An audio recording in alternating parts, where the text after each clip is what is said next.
اللہ تعالیٰ کے نام سے شروع جو بڑا مہربان اور نہایت ہی رحم کرنے والا ہے۔ جامع صغیر میں آپ صلی اللہ علیہ وآلہ وسلم کا ارشاد مبارک ہے، جس میں آپ صلی اللہ علیہ وآلہ وسلم نے ارشاد فرمایا کہ یہ 3 علامتیں ہیں، 3 نشانیاں ہیں۔ جس آدمی میں یہ 3 نشانیاں ہیں تو وہ بہت خوش قسمت ہے۔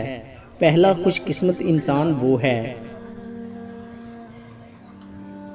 جس کی زبان اس کے قابو میں ہو، یعنی وہ کوئی بات کرنے سے پہلے اس بات کو سوچے اور اس بات کو تولے کہ کیا میں اس بات کو صحیح کر رہا ہوں، کس انداز سے کر رہا ہوں، میرا بات کرنے کا انداز درست ہے یا نہیں۔ اور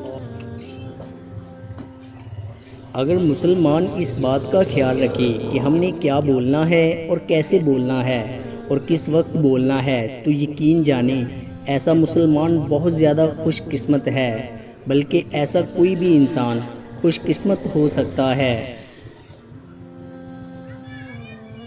نمبر 2 پہ فرمایا، جس آدمی کے گھر کے دروازے رشتہ داروں کے لیے کھلے ہوں، جس آدمی کا گھر کشادہ ہو، کھلا ہو، وہ بندہ بھی خوش قسمت ہے۔ اس کا مطلب یہ ہے کہ گھر کے دروازے رشتہ داروں کے لیے کھلے ہوں، یہ نہیں کہ بندہ سب رشتہ داروں سے ناراض ہو جائے۔ کسی کو اپنے گھر میں نہ آنے دے، ایسا نہیں ہونا چاہیے۔ اس لیے جو بندہ صلح رحمی کرتا ہے، اپنے رشتہ داروں کے ساتھ اچھے تعلقات رکھتا ہے، وہ بندہ خوش قسمت ہوتا ہے۔ اس کی ہر چیز میں اللہ تعالیٰ برکت ڈال دیتا ہے۔ تو اس لیے دوسرا آدمی وہ ہے جس کا گھر کشادہ ہو، کھلا ہو۔ اور تیسرا، جو بندہ اپنے گناہوں پر روتا ہو۔ تیسرے بندے کے بارے میں ارشاد فرمایا کہ خوش قسمت ہے وہ آدمی جو اپنے گناہوں پر روتا ہو، یعنی جس بندے کا دل سخت نہ ہو۔ دل سخت کیسے ہوتا ہے؟ جب بندہ گناہ کرنے کے ساتھ ساتھ اپنے رب کو بھول جاتا ہے، گناہ کو گناہ نہیں سمجھتا اور گناہ کر کے بھی یہ سمجھتا ہے کہ میں نے کوئی غلط کام نہیں کیا، تو ایسے بندے کا دل سخت ہو جاتا ہے اور پھر اسے اپنے گناہوں پر رونا نہیں آتا۔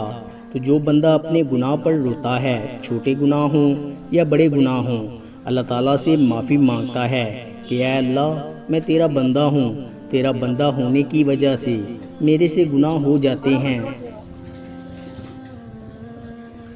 کئی لوگ پوچھتے ہیں کہ ہمیں رونا نہیں آتا، ہم کیا کریں؟ اگر رونا نہیں آتا تو رونے والا منہ بنا لیں۔ اللہ تعالیٰ کو تو صرف بہانہ چاہیے، وہ اپنے بندے کو بخشنے کے بہانے ڈھونڈتا ہے۔ آیا کہ جس بندے میں یہ 3 نشانیاں ہیں، وہ بندہ بہت زیادہ خوش قسمت ہے۔ تو ہم سب کو چاہیے کہ یہ 3 علامتیں ہم اپنے اندر پیدا کریں، اور اگر ہمارے اندر یہ 3 علامتیں ہیں تو ہم اللہ تعالیٰ کا شکر ادا کریں۔